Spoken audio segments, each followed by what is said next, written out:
Check. Let me do a clap.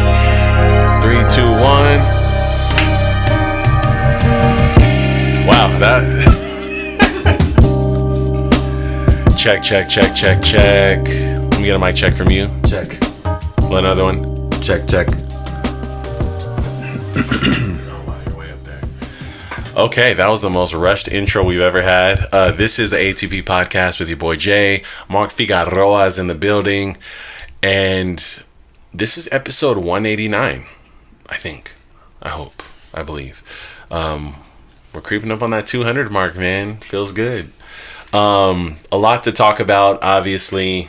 A slower period, a slower week for us, but still a lot to dig into. How are you feeling? Where's your head at? Good. It was a slow week. Obviously, there's tournaments going on, but again, you guys could watch tournament scores and all that. You're here for more of the inside stuff, so that's what we're trying to give you for sure. Yeah, where do we start? Yeah, we're going to start with the WTA as we normally do.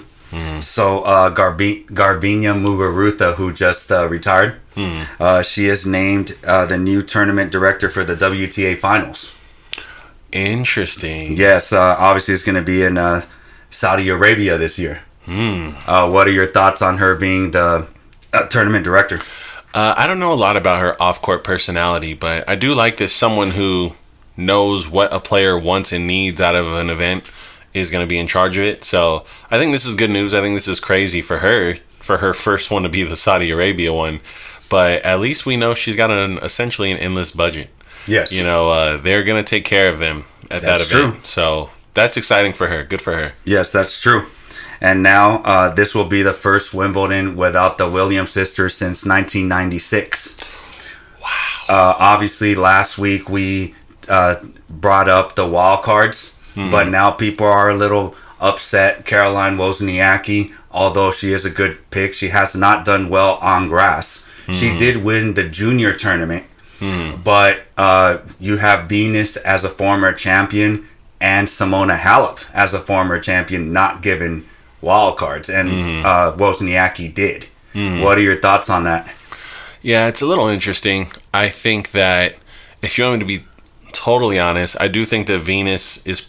This might be my American bias, but I feel like she's the one who sells the most tickets out of those people. You know, people are the most interested in seeing her play, even in her decline, you know, her not in her prime. But, you know, I'm not upset about it. If you want me to be totally frank with you, statistics show that none of them are making it out the first round. I think the person with the best chance of that would probably be Venus. With as long as she's in good health and good spirits mentally, she has an opportunity to possibly have a really hot first round. But let's keep in mind, wild cards draw top seeds. Right. So, I mean, it's just who's getting thrown to be food at this point. So, yes, yeah. I would have liked to have seen Venus out there. Yeah, that would have been my pick for sure. Yes, it makes sense. Osaka hasn't won Wimbledon either, but she is playing a little better. But I understand. So now the Olympics are coming close. Obviously, Goff, Pegula, Collins, and Emma Navarro are the top women for Team USA. Obviously, there were some withdrawals. I'll mention that a little bit later. But what are your thoughts on that team for Team USA? I like it. I think that Team USA women have a shot here. We've got a lot of heavy hitters. We've got some double specialists. We've got some Grand Slam finalists. We've got a lot of women with high potential playing for the Olympics. So I think it's a great roster. Yes, I agree. And now Madison Keys and Frances Tiafoe withdrew from the Olympics. As a matter of fact, there was a former ATP player who won the silver in the 88 Seoul Olympics, who said that's probably a big mistake. If you don't make it far at Wimbledon, why are you not competing in the Olympics? You're probably going to regret your choice. I believe there was a couple of others I have to look up real quick. But what are your thoughts on Keys and Tiafoe not playing in the Olympics? Yeah, it's interesting. A lot of players across the tour are opting out of the Olympics and hoping to do something at Wimbledon, I suppose. And, you know, I'll side with the players a little bit here.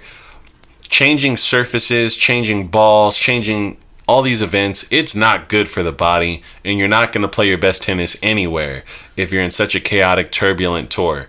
So I get it, especially for someone like a Tiafoe who's already kind of struggling to really find level. He's not playing his best tennis right now, bottom line. Now he's got to jump from clay to grass, this ball here, best of 5, then best of 3. It just seems very chaotic, and I'm here for their decision. I'm not mad at it. I just, kind of like you said, I do hope that them trying to make this wise decision allows them to really perform wherever they do play at. Yes, exactly. And this guy's name is Tim Mayotte, and he's the one who said what he said. But yeah, Madison Keys, since we're talking about it, might as well not save it for the ATP news. Sebastian Korda, Ben Shelton, and Tiafoe opted out of the Olympics. Would you say that most of these players are people who are probably particular about their tour rankings, trying to protect their ranking, keep their points, and are focused more on the tour picture instead of the Olympics picture in general? Yes, I think that's possible. Obviously, clay isn't going to be none of these guys' strong suit, but still, the fact that they decided not to play is a little disappointing. Yeah, I agree. But, it is their choice. But again, hopefully they do make a deep run at Wimbledon for sure. So now you have this former British tennis player. Her last name is Robinson. She made a predicament that Sabalenka was going to win Wimbledon. She said that Iga's not ready to win yet. And she doesn't see Vondrousova, the defending champion, winning. And I was surprised that she didn't pick Rybakina. But what are your thoughts on her picking Sabalenka? I don't think it's a hot take. I think that this is the slam, to me, out of all 4 slams, this is the one that is Iga's weakest. So I think that picking someone else that's in the top 4 is not a crazy call. I kind of agree that the top 2 picks are Sabalenka and Rybakina until we see Iga find a way to alter and flatten her strokes, maybe work that slice a little differently, come forward some more. Until she really applies those strategies and tactics, this will be her weakest slam. But what's funny is I think she could do those things this year. Yes. I think it's doable. So I think this is the year to watch Iga. That's just my take. I think that Iga is going to realize, okay, I'm doing well on hard, I'm doing well on clay. Let me solidify myself. Let me really hone in and focus. And I think that Goff, Sabalenka, Rybakina, Osaka, all those players that have that high talent ceiling, they'll be fighting on. It really is going to depend on how the draw is set up to me. But if you want my personal pick, I pick Rybakina. Yeah. That's my personal pick. Yeah, I could see that for sure. But here, Sabalenka withdrew in her match in Berlin versus Kalinskaya, who ended up making it to the final. Is that concerning? This is her first retirement of her career. It is a little bit because we've seen her play through almost all emotional turbulence. So for her to withdraw through something, to me, it means something serious is happening, or it's something tactical. And I don't know the details of her withdrawal. I don't know if you got them. It was a shoulder injury. Yeah, that's concerning. Having a shoulder injury right before a tournament where your serve's the most important facet of the game, that's something to worry about also. Yes. I double my bet on Rybakina. Yes, there you go. There you go.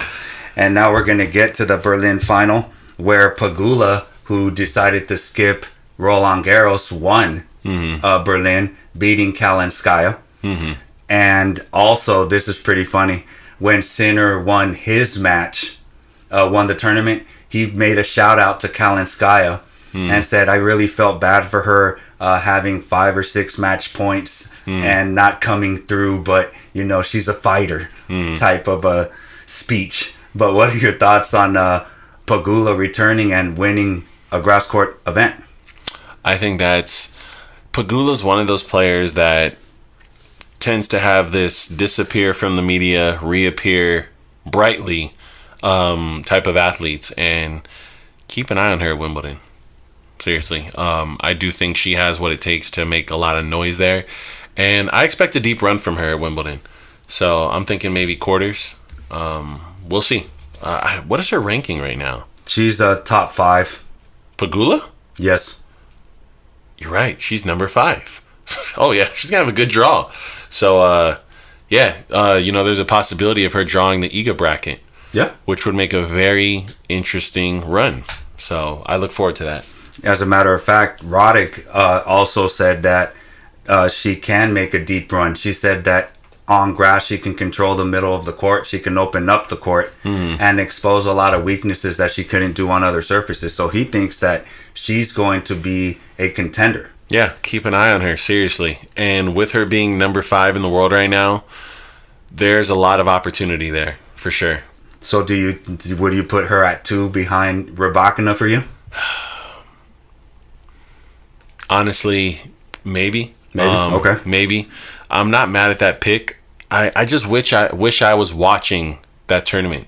I didn't watch Berlin, so I can't speak too much on how she's playing right now.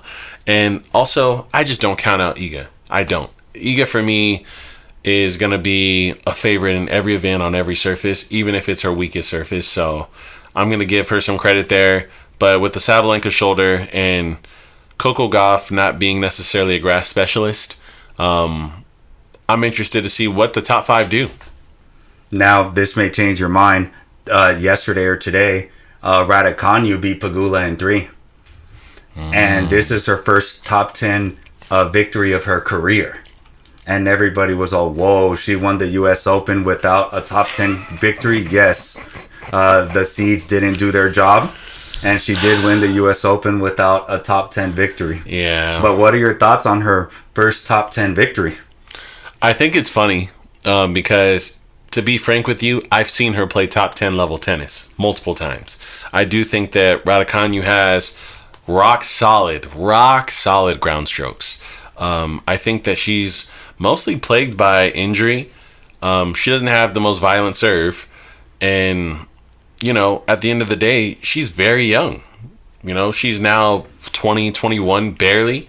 So Raducanu is destined to take out some top 10 seeds. It's just hilarious that she got that early success. And I think it's been a little bit to her detriment. It's awesome she got it. It led to endorsements and fame and success. But it's also led to expectations without fully understanding how to work through a slam where you have to beat those seeds. Right. So, she's having to reverse engineer a lot of things that most players are forced to go through, like a Coco Gauff. So Raducanu's journey to me is actually tougher than the Coco Gauff's, because Raducanu's second slam is going to take longer than maybe Coco's first. But, at the end of the day, she's having a great run at this event. Her first round was against someone good. It was a great first round. Sloane Stephens. She played against Sloane Stephens in the first round, bageled her in the second set. Wow. Yeah. And Sloane Stephens we've had that conversation before. Sometimes she's out there playing like a Grand Slam champion. Sometimes she's collecting a check, in my opinion. Yes, she's admitted that too. Yeah. I'm not sure which Sloane was out there, but I will never say that beating Sloane is an easy walkover match. So this is good. Like, Emma Raducanu, look out. Guess whose home soil is at Wimbledon? Exactly. Watch out. Yeah, she's making a point at the right time. Yeah. So now the big movers of the week for the WTA, you have Ayla Tomljanovic, who is up 55 spots to 135 in the world. Putintseva is up 7 spots to 34. Leylah Fernandez has a nice little run right now. Top 30 again. You have Sinyukova, who just won the French doubles with Coco Gauff at 27. And then the big mover is Kalinskaya, who is up 80 spots, actually. I'll get into that in a minute. She's up to 17 in the world, top 20 debut. Sheesh. What are your thoughts on that? Some interesting runs there. It's funny you bring up Leylah Fernandez, who also clearly made it to that final where she played Emma Raducanu and kind of disappeared since, Yes. Pivoted to doubles for a bit, has made a more consistent singles run in the last 6 months. It's interesting to see that those two are kind of both figuring it out now. Also 20, 21 years old, about the same age as Emma. So do you think that those two are going to find that second wind on the tour and become top 10 players. If Raducanu doesn't get injury prone, I believe she can. Layla, she's just spotty. I mean, she has to be more consistent. Yeah. If that happens, I believe she can find it again for sure. For me, not that you asked, but for me, Layla is 5'6" lefty, which means she's gonna have opportunities where her style of play is gonna work way better than other times, right? She's not going to have massive weapons. She's not going to have super big strokes. She's going to have a different angle that some players are going to do worse against. But between me and you, I don't see her ever doing as well as Emma's potential is. Yes, I agree. So it'll be interesting to see what happens. Yeah, I was for sure a big hater of the fact that she won, the fact that she had the easy draw, quote unquote. But then once I saw her strokes, her technique, I was okay, she deserved it. Yeah, she's a great player. Yes, for sure. So now going to Kalinskaya, she's improved dramatically. In December of 2023, she was 80 in the world. June 2024, 17. That is a big improvement in 6 months. And she could be hitting with Jannik Sinner now. What are your thoughts on that improvement? I mean, first and foremost, that improvement is mind-blowing. And it just speaks to how many points are available on the tour as well, which is hilarious. But I think that her being in the orbit of Jannik Sinner is being in the orbit of someone who knows how to win at a young age. And I think that that's part of the formula. I think that's part of the importance. When you're around the right people, you get to see things done the right way. Of course, you're going to acclimate and you're going to start making the right decisions. So I think her future is bright. As long as those two are near each other, he seems to have a team who knows how to do it. And of course, he's going to regurgitate that information to his girlfriend. So, right. Let's expect to see the best from her as long as she's willing to apply it. Yes, exactly.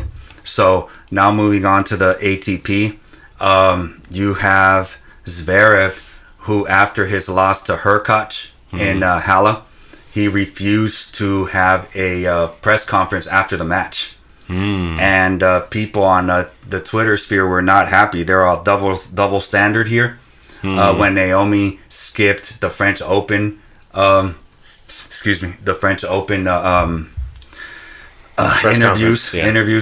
She got backlashed. Rybakina's been giving a big deal over that as well because she's been trying to exit out of those as well. But here's Zverev is just, okay, I don't want to do it. What are your thoughts on him? Is that a double standard? Yeah, for sure. I mean, this is no surprise that the tour allows some people to get away with more than others. Is it gender based? Is it fame based? Is it popularity based? I don't know. But it's definitely there. There are double standards. There are contradictory. There's hypocritical moments. It all happens. So I think that part of it is some people's star power and reputation. A lot of people really, really want to see Naomi Osaka speak. I don't know why. And that's not to say she doesn't deserve the attention. But it's just to say people are less pressed to watch Zverev speak than Naomi Osaka.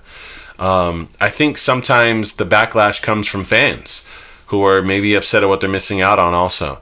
And to be frank with you, Naomi Osaka, to me, is one of the people who gets the most engagement out of her press conferences. And people are very upset and disappointed when they don't get to hear from her because she makes so many headlines. She's the topic of so many conversations. And what's funny is now that she's made her return to the tour, she's not as beloved. Not in a bad way, but she's not every media and journalist person is chasing down the next headline from her. She's a little more normal on the tour. So it's interesting. Zverev is definitely a guy who's getting bad press off the court. Seems like he's starting to get a little on the court. And he's still not really getting reprimanded for some of his actions. Yes. There's got to be something there. There's a little inequality somewhere, somehow. I don't really understand what it is. I don't know what Zverev has over other players, but he's got some info on someone. And, of course, there's people trying to come to his aid and saying, well, he is in Germany. The pressure of playing in his home country must be hard. So I can understand, skipping the interview. I don't agree with it. What are your thoughts on that? My personal opinion on this whole topic, we covered it 100 episodes ago, but right. I'll say it again now. If you are a professional athlete and your vocal cords and legs still work after the match, you need to go do press. You need to go do media. Media is the source code behind how you get a check. It is the reason people sit in seats. It's the reason endorsements work for you. It's the reason people care if you win or lose. It's the reason people hate you or love you. And people feeling anything about you is the reason you get ratings, attention, seats filled. Look, people went to watch Floyd Mayweather fight because they hated him so much or they loved him so much. But all that came from media. And that's why he was able to make, they had some weird statistic like he was making 200,000 per second in one of his fights or something like that, you know. Do you think that was because of how good he is at boxing? No, it's not because he was a great boxer. It's part of it, you know, but the key is media. Media is the key to everything. So for players to not understand the root of where they get paid and to start thinking they're the exception to the rule, it's not a good look. It leads to bad patterns, and I think that all players need to do media unless you're hurt, you're injured. Did you play an 11-hour match like Isner? Then I get it. You know, get this guy out of here, get him on an IV. But if you just lost a 3-setter, come on. Yeah, that was pretty soft. Go take a seat, man. Go take a seat, answer a few questions. I'm not asking you to be chipper. I'm not asking you to be happy. I'm not asking you to be kind at your press conference. I'm asking you to just answer 1 or 2 questions, spend 10 minutes, and then get out of there. You know? Yeah. That's just my opinion. Yeah, win or lose, it's your job, so you have to do your job. And people aren't going to know who you are if it's not for the press. So moving on to, this is not a major story, but this is the last year of Dominic Thiem. He did play in Mallorca. Mm-hmm. He lost to Gael Monfils. Mm-hmm. And this is the first time that Gael Monfils has beaten Dominic Thiem in his career. What are your thoughts on that? I'm not surprised by that. I'm sure our viewers know this, but Dominic Thiem pre-injury and mental health episode, there's no way he loses to Gael Monfils. He just hits too large for Gael Monfils' flashy game to work. But the current Dominic Thiem, you know, just a little less consistent, a little less depth, you know, just a little easier to get inside of his game. So, yeah, I don't think it means anything. It's his first win on him. I think it's just cool they got to play each other. Yes, that was pretty much the big story. Yeah. Again, Dominic Thiem is sort of on downward spiral. Mm-hmm. So if it was at the prime, maybe it would have been different. Mm-hmm. But we have Andy Murray, which is what we figured. He's going to be out for Wimbledon, and he had a spinal cyst operation. Mm-hmm. What are your thoughts? I'm actually glad that's what it was. You know, I thought it was going to be a different injury. We talked about it last time. Disc herniation, sciatica, you know, anything like that with nerves and stuff. But if it's something where it was just a cyst, that means fast recovery. That means as long as the actual recovery from the operation itself goes smoothly, he'll be back playing exactly how he was. So that's exciting to hear, and it's actually good news no matter how crazy it sounds. And McEnroe said that he should have a statue at Wimbledon. Do you agree?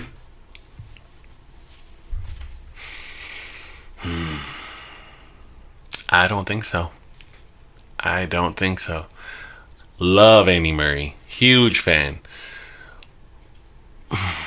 Although I think his moment at Wimbledon may be a top 5 moment in Wimbledon history. His moment winning the slam there. He won 1, right? 2? He has 2 Wimbledons and 1 U.S. Open? I don't recall the U.S., but he has 2 Wimbledons. Okay, yeah. I don't think so. If they did it, I wouldn't contest or protest it. But yeah, I think that you need to get in line behind Pete Sampras, Venus Williams, Roger Federer. There's too many other grass court specialists and people who put Wimbledon on their back and made it what it is before Andy Murray. So I can't agree. I can't. And yes, you're right. He does have 1 U.S. Open. Yeah. But here, I mean, if there were to make a statue of him, he was the first English player English in 100 years to win it. So I guess for that fame, I mean, they put in the 90s, they put Henman on. Henman was the one. They named Henman Hill, and he could never come over the hump. And then Murray did it twice. So if they were to do it, I guess you couldn't be mad. Yeah, I love Murray. I'm a Murray fan. I watch Murray's matches no matter how good or bad he plays. But if you got to ask me, objectively speaking, is that the next statue that should be put up there? I'm going to ask you why it's not Roger Federer. Just being honest with you. Roger Federer has given us, maybe if we have to talk about top 20 matches in the history of the sport, one of them is Roger Federer on grass at Wimbledon. I don't think any of them are Andy Murray at Wimbledon. So these are just my opinions, of course. But, you know, at the end of the day, he is the countryman. He did bring the trophy home twice. Right. I get it, you know. And also, I think it'd be pretty sick if the first time I ever went to Wimbledon, there was an Andy Murray trophy. That'd be really cool. Yeah. I think that they should name a stadium after him or something like that. I think that'd be cool. But, you know. Agree. Now, normally this would have been the last topic, but we have a lot today. So Ben Shelton has committed to Laver Cup. Do you think that's enough to take on Europe? They have a stacked team this year. I might need a refresher on the lineup again in a second, but let me just say these things first. I like Ben Shelton as an asset for team energy, team culture. I like Ben Shelton on an indoor hard court serving. I like Ben Shelton's volleying ability. I think he has great hands. I do not like Ben Shelton playing singles against the best Europeans in the world. I think that's a terrible idea. I think he gets eaten alive in singles. But I think in doubles, he could make some real noise. Big lefty serve, great hands, great energy in the building, whether he's playing or not. There's a lot of things I like about him. And he comes from that college background, and he really embraces it. So he loves it. Yeah, this is a great opportunity for him to provide a synergy that might be missing without like the Jack Sox, the Kyrgioses, a lot of the guys who maybe facilitate that. We'll see. Hopefully Kyrgios is there. We'll see how his body's doing. Yes, I agree.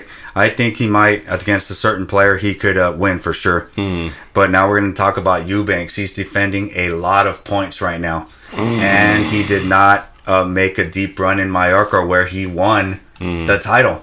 He has 8 consecutive losses. Well, how many? 8. Are you sure? Yeah, he's lost 8 consecutive matches, 6 on clay. Just beat Tsitsipas recently?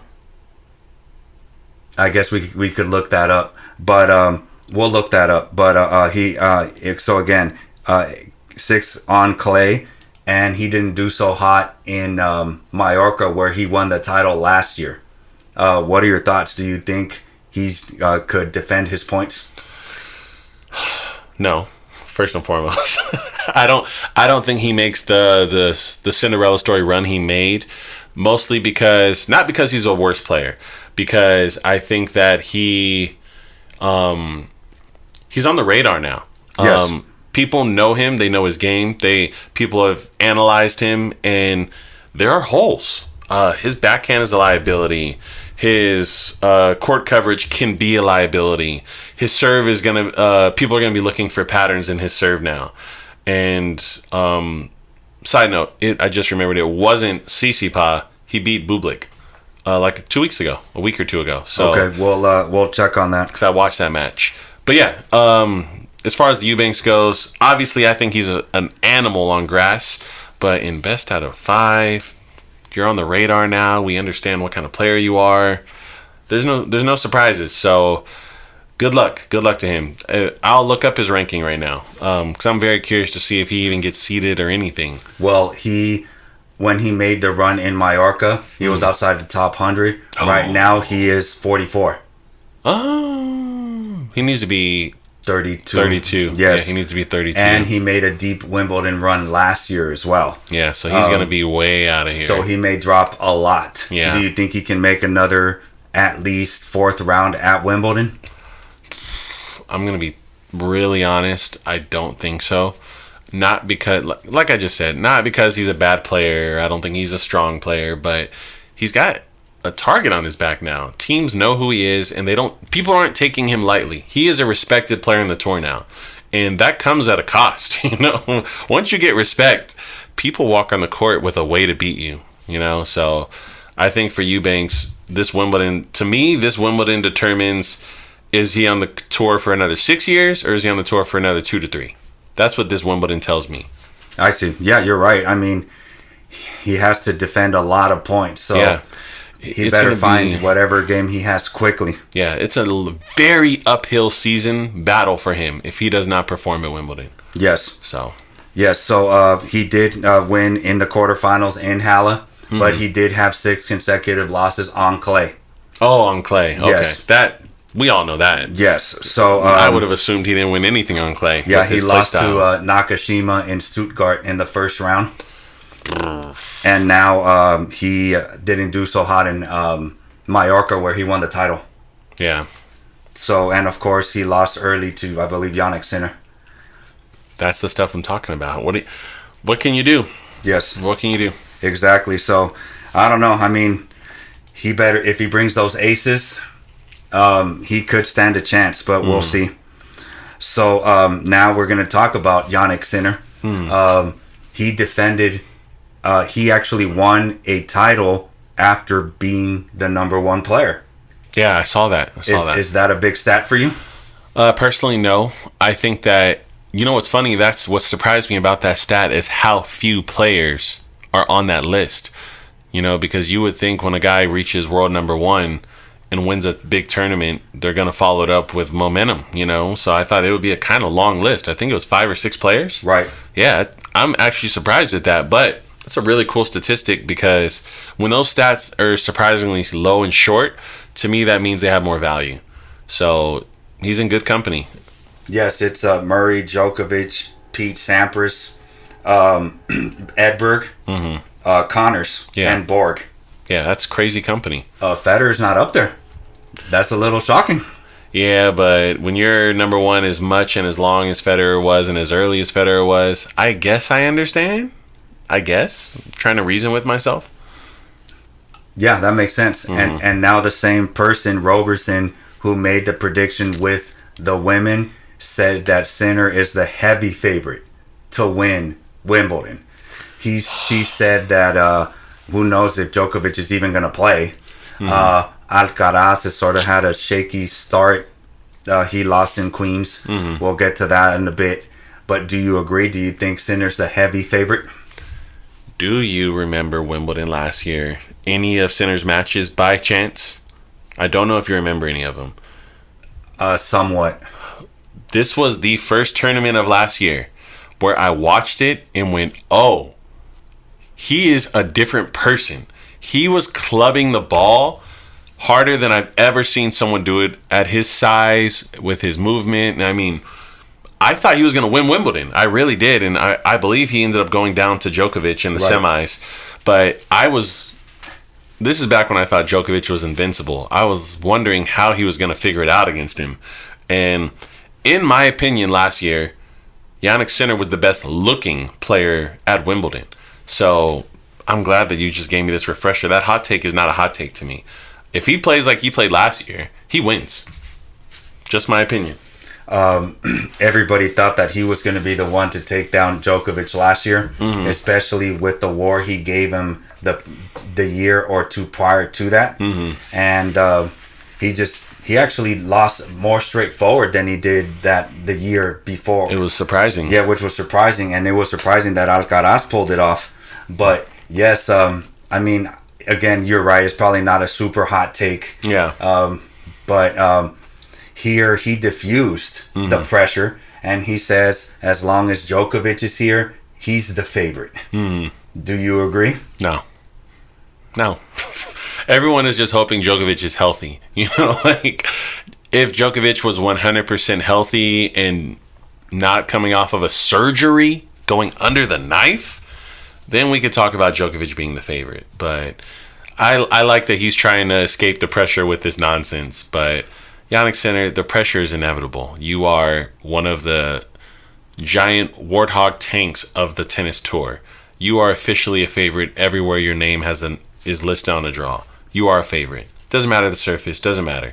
So, yeah, man. I like he's trying to deflect. I think that's funny. But, you're the favorite, dude. You are meant to win most things you play in, and you are expected to beat anyone ranked below you. You're now ranked number 1. So, yeah. And it just...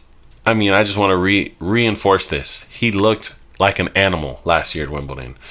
I forgot about that until you just said it right now. He looked like an animal. He was hitting that ball crazy. Whatever switch he made that made him the guy he is right now, it started there. That's the first place I ever saw it. He was obviously an amazing player before that, but it went up a gear at Wimbledon last year.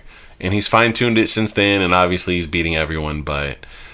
yeah, the way he was hitting that ball, I will never forget.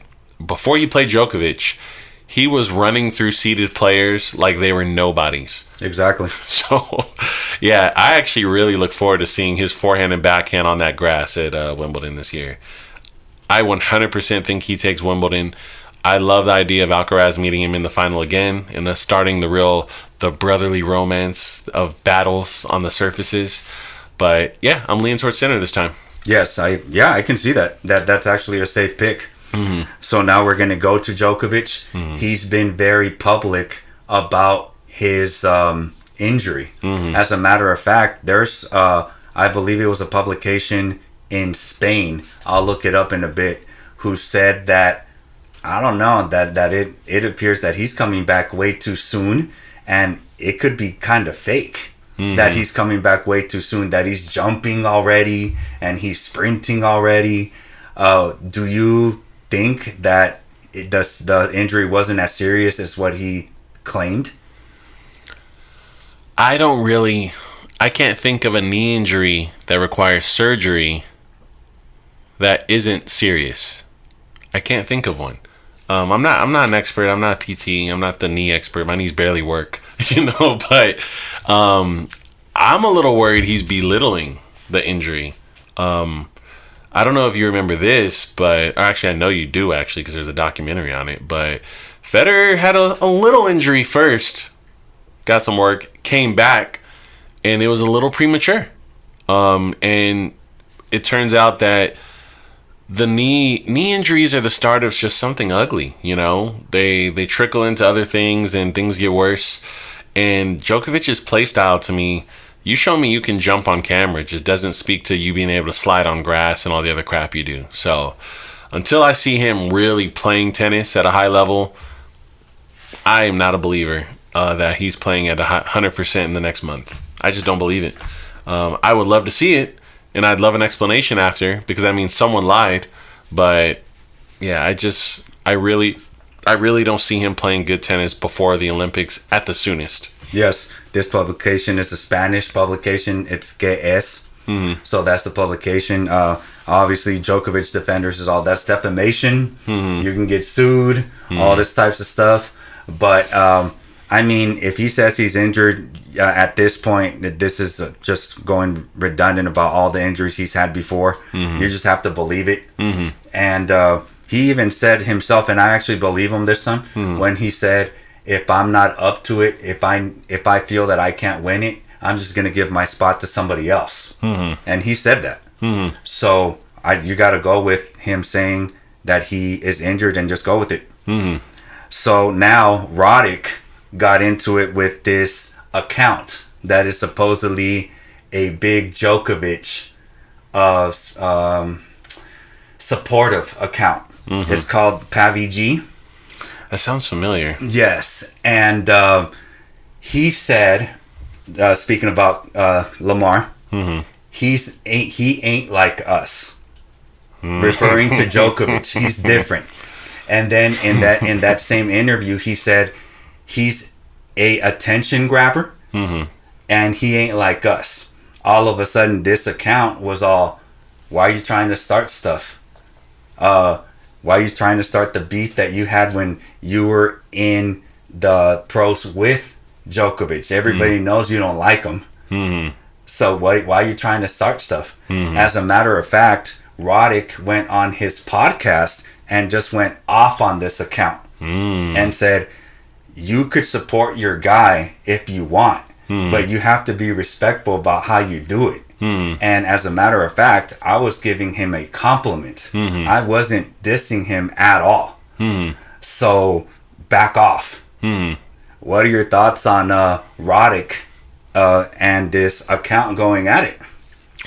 It's a little funny. I think Roddick's got a lot of free time because this was a waste of his time.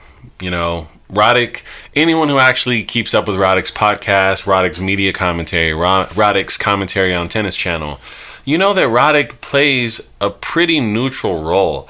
He tells you that he gives advice to a lot of the Americans. Yes. He tells you that he is team tennis. He wants the best players at the best tournaments because he's a fan now. He's not a competitor. So why would he want Wimbledon to not have Djokovic? Why would he want the U.S. Open to not have Alcaraz? You know, these things, like, he's not at war with anyone. He has no beef with anyone, you know, and he hasn't really said anything. I think we're worse than him. You know, I hate on players all the time.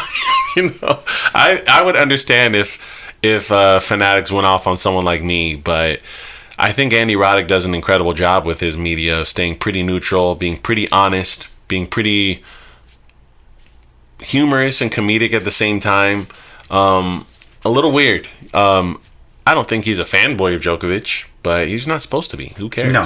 You know, he's his old competitor. So, yeah, I think that tennis fans in general are a little, you know, they're a little special sometimes. So I think he needs to keep that in mind. And he should know that better than anyone as a person who has a fan base for the way he swung a racket and also has a fan base for the way he talks about how other people swing a racket. He should know better than anyone that tennis culture and tennis fans, and it's a weird area. Yes, and fans, some people are fans, and it doesn't matter. No logic, no nothing. Yeah, you can't reason with them. There's no reason. So you just have to let it go. Yeah. But yes, but here's a stat I should have brought up during the Zverev part, but it's a good one. Winners hit in Grand Slams this year. Zverev, 584 winners. Wow. Alcaraz, 465. So he has over 100 winners above Alcaraz. That's interesting. And then Sinner, 462. What are your thoughts on that big disparity of winners on Zverev? Mixed emotions. My first questions, because I don't know the numbers, would be who has played the most sets and who has played the least sets?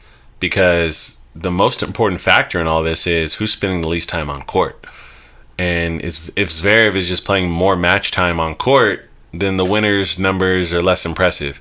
But let me also say this. Zverev is a beast from the baseline. Yes. He hits winners from the baseline pretty consistently against every opponent he plays against. So this doesn't surprise me. I am a little surprised that Sinner is that far behind him, but makes sense. That's an impressive stat.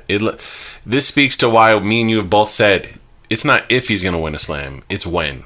I think he's going to win a slam. With the improved serve, it makes sense why he has over 100 winners as well. And unlike Alcaraz and Sinner, obviously they have great serves, but they're not really looking to hit winners off of them. Yeah. So it makes a lot of sense. But now we're going to go to Alcaraz. We're going to follow up a story from last week. So last week, he said that tennis needed the new era to become 1 and 2. And then he gave a little grin. Well, that didn't go so long because he had 500 points to defending Queen and Jack Draper beat him. So now he's number 3. Oh. Djokovic 2. Did he speak too soon? No, he didn't. Wait for Wimbledon. Wait for Djokovic's knee injury to produce results on the point scale.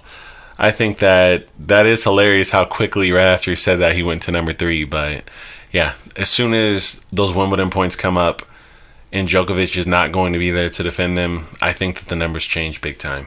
So we'll see. Obviously, we don't know he's not showing up to Wimbledon, but I really don't think he's going to play great at Wimbledon. Yes, and that's the thing too. Djokovic is defending finalist points. Alcaraz is defending winning the title. But you're right. If Djokovic doesn't play well, he could drop off a ton of points. Yeah. So maybe it's not too worrisome. Yeah.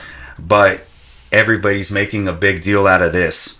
The Olympic Committee, the ruling is different in the Olympics than it is in ATP of sanctioned events. There's no coaching in ITF of the Olympic Games. Yes. As a matter of fact, Alcaraz even admitted there are times where I follow blindly to Ferrero's advice, and I just follow. But a lot of people are, well, El Mosquito can't say anything now. What are you going to do? I love it. Is he a favorite with that in mind? Is he still a favorite to medal in the Olympics? Look, Alcaraz was not my favorite for the Olympics, but I do think he's going to medal. I do think that his play style and his tennis IQ on clay, it works.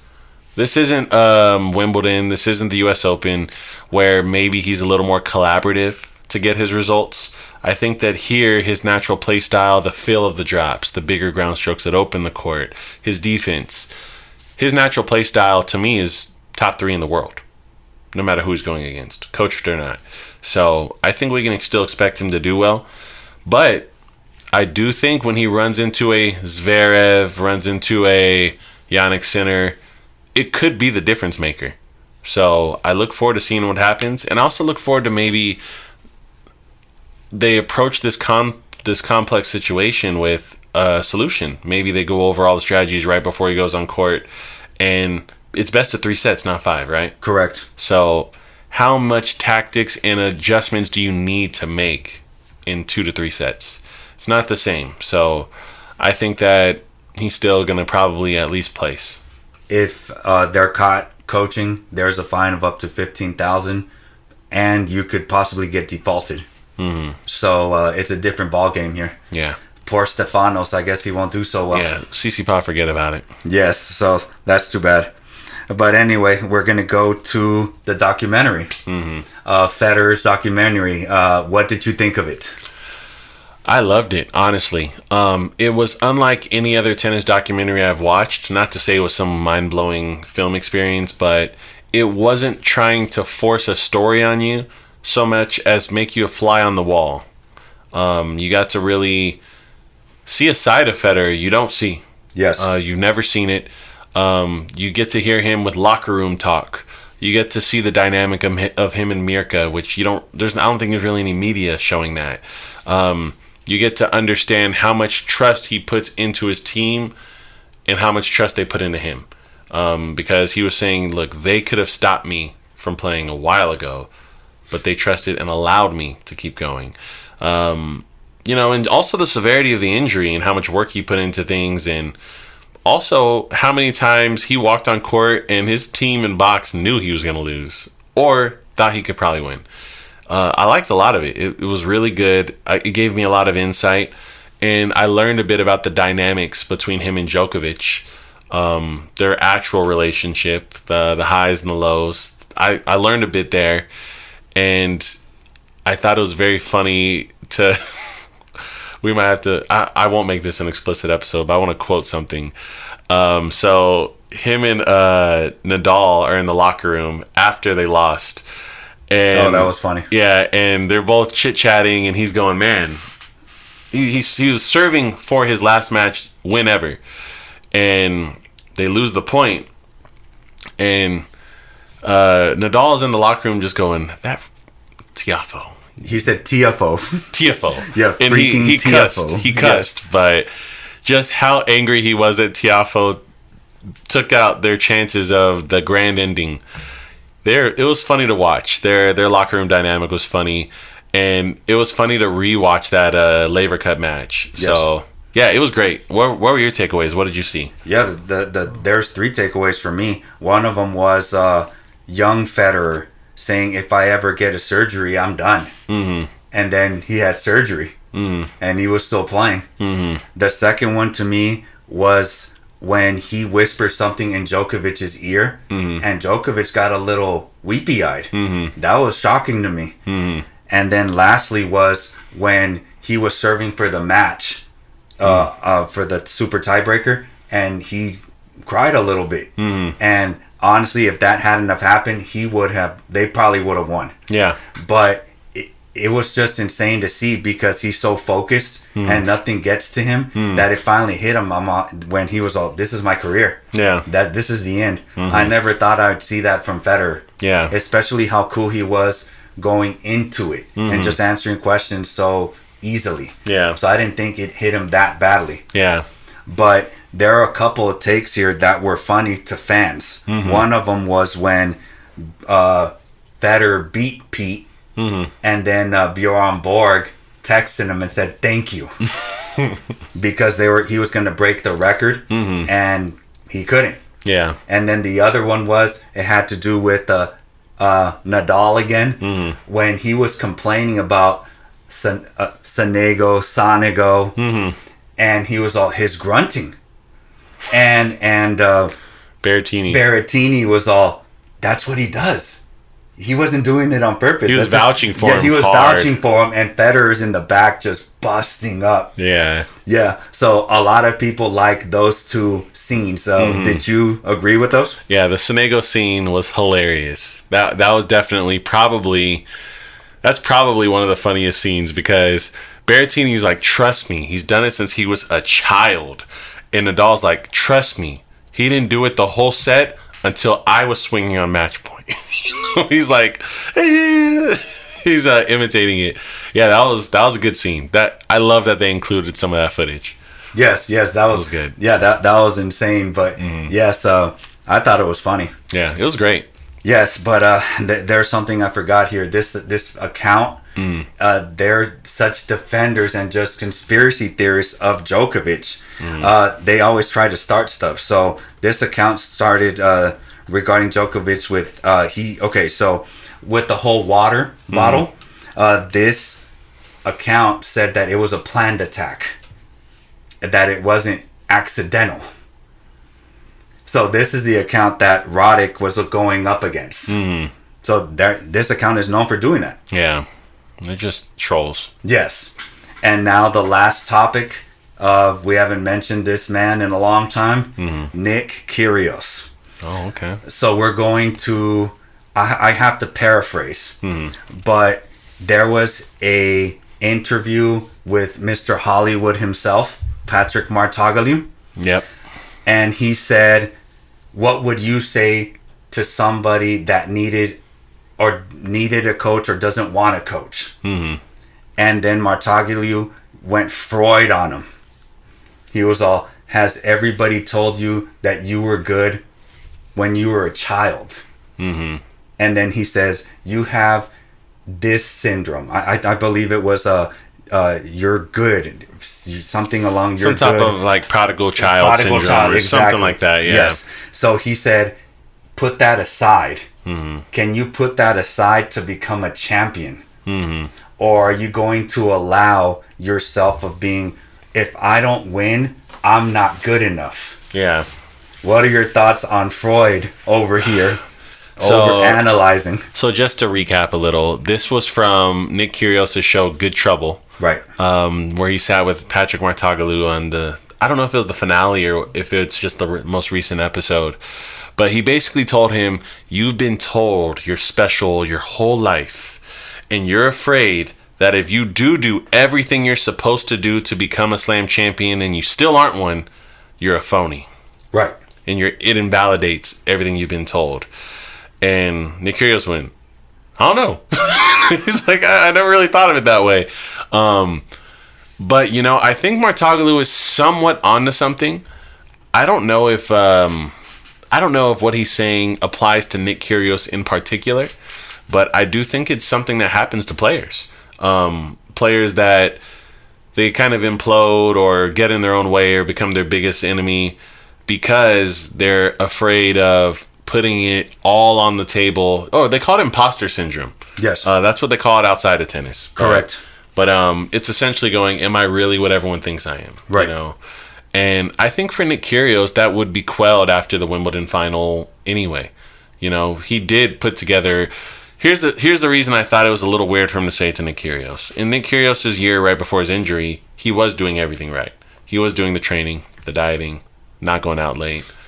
And he got the results. He, on paper, was 13 or 14 in the world, but if Wimbledon gave out its points like it should, he's a top 10 player. And so I don't think he needs additional validation, you know, outside of that. Martoglu is confusing the new generations with the old ones, where the old generations all wanted multiple slams. The new generation talk about just winning one and quitting. you know, so he was 2 sets away from that. I don't think so. I just disagree. I think that he told it to the wrong person. Yes, if he's really thinking about that in that Wimbledon final, I doubt that he was really thinking that. Yeah, it's just unlikely. Yeah, so it was a cute theory. Yeah, I think that he's got these really cool philosophies in his head, and he tends to dump them on people. And they're brilliant philosophy and thought processes, and they don't necessarily work for everyone. Exactly. It's just not the case. Yes, and he will be at Wimbledon. I will say that for a little bit. Mm-hmm. But he did reach out to Djokovic and said, if you need a hitting partner, I'm here. Mm. Do you think that'll be a good hitting partner for Djokovic? Honestly, will it be a great hitting partner for Kyrgios? Yes. I think that would be great. I would love to see that hitting session on YouTube and see what level he's at, and see where he is, because he's coming off of a wrist injury. And who do you know who's had a wrist injury and played the same after? It wasn't Delpa.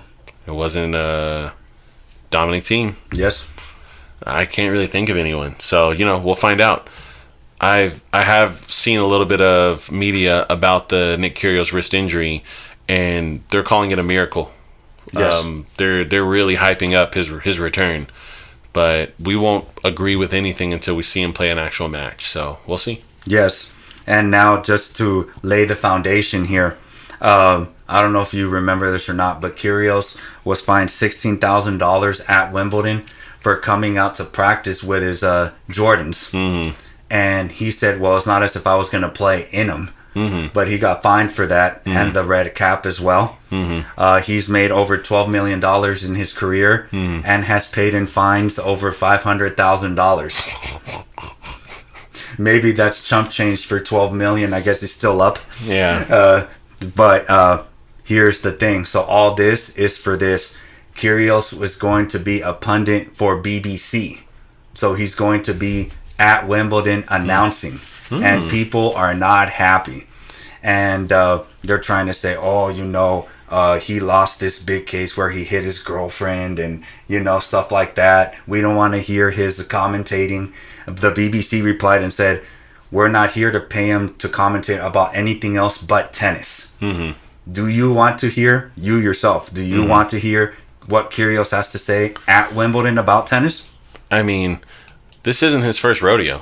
He's proven himself to be an extremely high-quality commentator for professional tennis. He's done commentary at UTS. He's done it at other slams. He's done it at other tournaments. This makes great sense. He's good at it. He's doing media. He's not playing. This is a little odd how much of an uproar. This is a player who got to a Wimbledon final without a coach. Right. You know, this is a guy who knows the game. I loved it when Chris Eubanks was a commentator. I like that.